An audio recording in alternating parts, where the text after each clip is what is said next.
Hello, freak bitches. What is the argument about the Sphinx, the enclosure of the Sphinx? And Dr. Robert Schoch from Boston University, who's a geologist, Yes. what was his conclusion?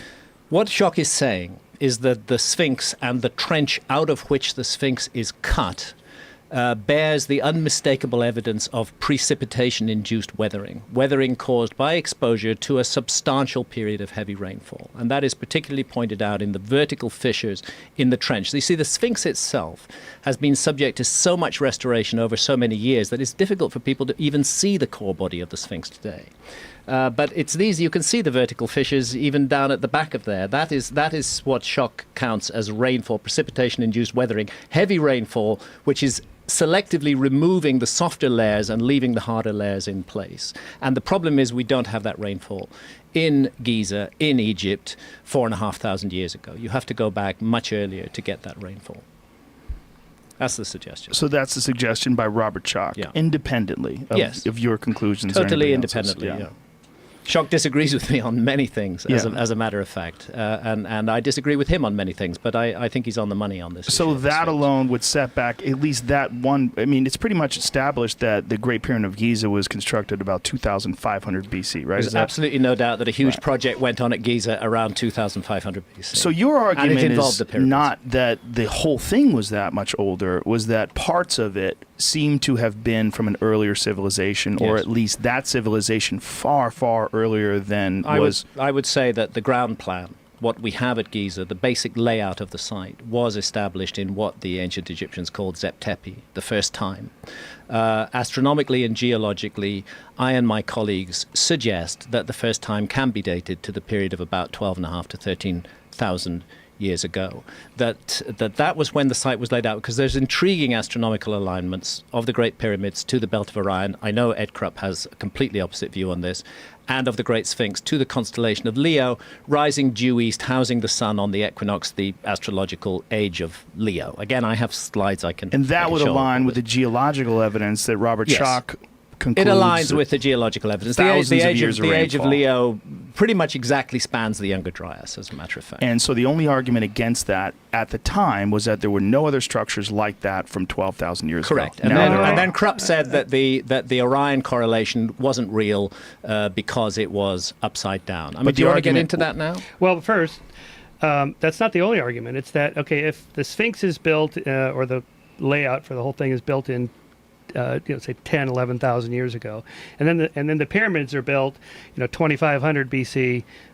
What happened in between? Where are all the people, the trash, the places where they lived? Well, there's a bunch of different styles of construction, something like but not dated in between. I would propose, Michael, something like a monastery, which has a relatively small archaeological footprint, is on the site. I mean, the idea of information, knowledge, and traditions lasting for thousands of years within a religious system shouldn't be too absurd to us. I mean, Judaism is dealing with ideas that are already best part of 4,000 years old if we go back to Ur of the Chaldees and so on and so forth. So that's all I'm suggesting, really, that the idea is preserved, maintained, that the survivors of the on the site, but in something like a monastery, which has got a very small archaeological footprint. It is not high. Perhaps, again, one can only speculate. And I think there's a lot of speculation on the archaeological side too. One can only speculate, perhaps having gone through a cataclysm, perhaps they felt to blame for this, wrongly or rightly. I mean, there are many, many traditions in which humanity's behavior is implicated in the cataclysm that takes place. And perhaps they didn't want to switch civilization on completely right there. Perhaps they waited, passed down the knowledge through initiates. Enough was there to create a mystery, because it's undoubtedly a mystery that the construction of the Great Pyramids, the first huge pyramids in Egypt, preceded only really by the Zoser pyramid at Saqqara, that the construction of the Great Pyramids is vastly superior to the construction of the pyramids of the 5th and 6th dynasty that follow it. And that's a little bit counterintuitive, that we have this collapse in skills. One would have expected it to got better. So it sounds like the work on the pyramids started already with a level of knowledge in hand. Yes, but okay, so here's how I would think about that. There's a lot of perhapsing and maybes because yes, well, so you have a bunch of Egyptologists and archaeologists who have been working on this site for centuries. This is one of the most ancient mysteries and so on, and so let's say there's like 20 lines of evidence that point to built roughly around this time period here, and then you come on and say, okay, but there's this one anomaly of the rain thing and there was only rain at this time. Now there's a huge gap. You have one anomaly or line of evidence here and like 20 here. Well, we're talking about different structures, though. There's not a lot of evidence that points to the Sphinx being from a particular time period. Well, he's saying like 12,000, right? I'm saying the rainfall evidence suggests right, that. But other evidence. And its alignment with the constellation of Leo housing the sun at dawn on the spring equinox. It's an equinoctial marker. Nobody would dispute that. Nobody would dispute that the ancient Egypt... Well, no. I mean, if you make a monument pointing perfectly due east... I've stood on the back of the Sphinx at dawn on the spring equinox, and believe me, again, I could show a picture, its head lines up perfectly with the rising sun. But no, I don't think anybody, even Krupp, is disputing that it's an equinoctial marker. Now, here's the thing. You're an ancient Egyptian. You're building an equinoctial marker in 2500 BC. Do you know what constellation is housing the sun in 2500 BC? I haven't run the little program. Well, it's the constellation of Taurus. So logically, if you're creating an equinoctial, and the ancient Egyptians were not shy about making images of bulls. Plenty of them. If you're making an equinoctial marker in 2500 BC, you really should create it in the form of a bull, not in the form of a lion.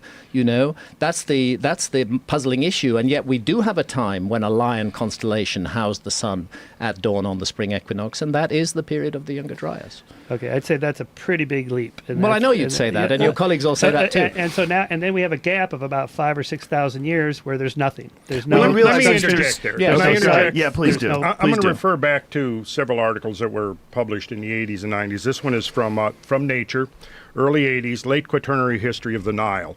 And what it's discussing is the evidence that there was a major shift in the hydraulic regime of the Nile River. It says between 20,000 and 12,000 years before present, when timberline in the headwaters was lower, vegetation cover more open than today, the Nile was a highly seasonal braided river, which brought mixed coarse and fine sediments down to Egypt and Sudan.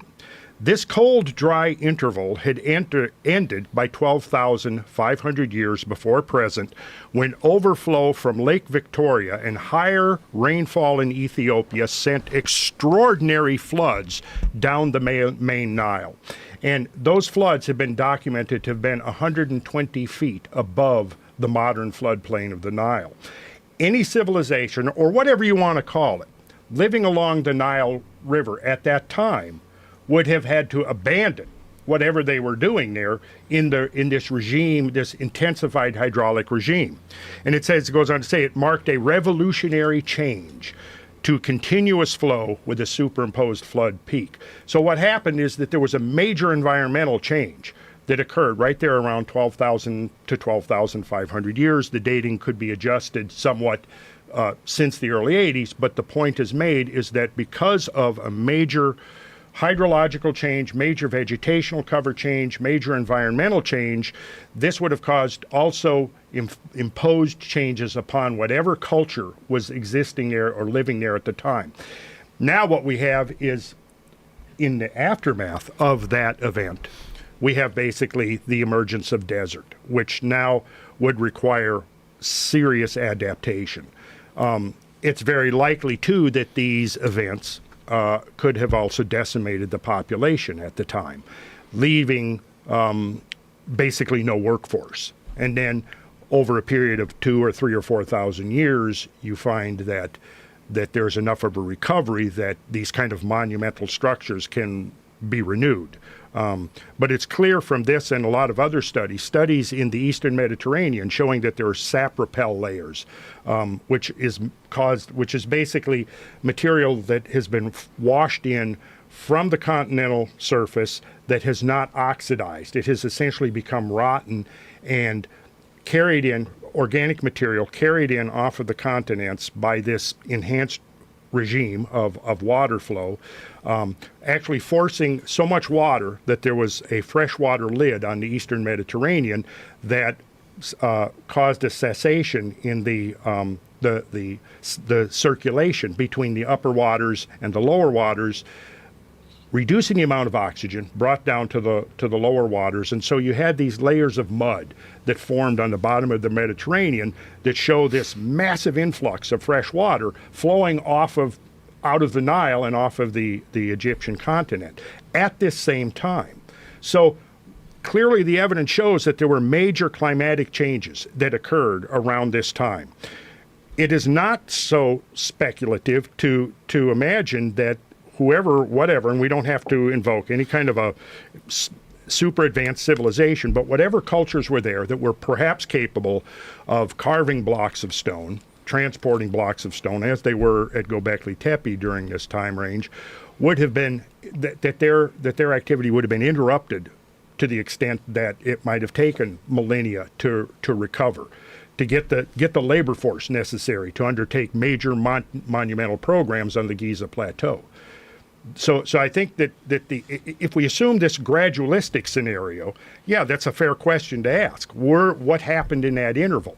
But if there is a major climatic downturn and a major disruption of the settled patterns of whatever culture was already there, then, now we might have an explanation why there would be a gap, especially if these events caused a bottleneck in the population of the area. Of course, this is all speculative, but it is not speculative to say that there is multiple lines of evidence suggesting these major, even cataclysmic changes that engulfed that part of the world during that era. So that could provide an explanation of why there is a gap there. Makes a ton of sense. Well, does it? Because does it not?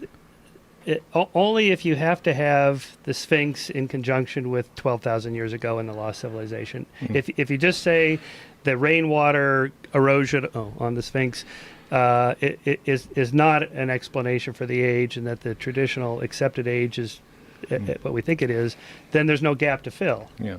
So really, all we're talking about is we have, again, lots of evidence here, one anomaly here. I really want the anomaly thing to stick, so I got to explain the gap. The gap is explained by environmental changes. Okay? Yeah, but what is the lots of evidence other than a lot of assumptions?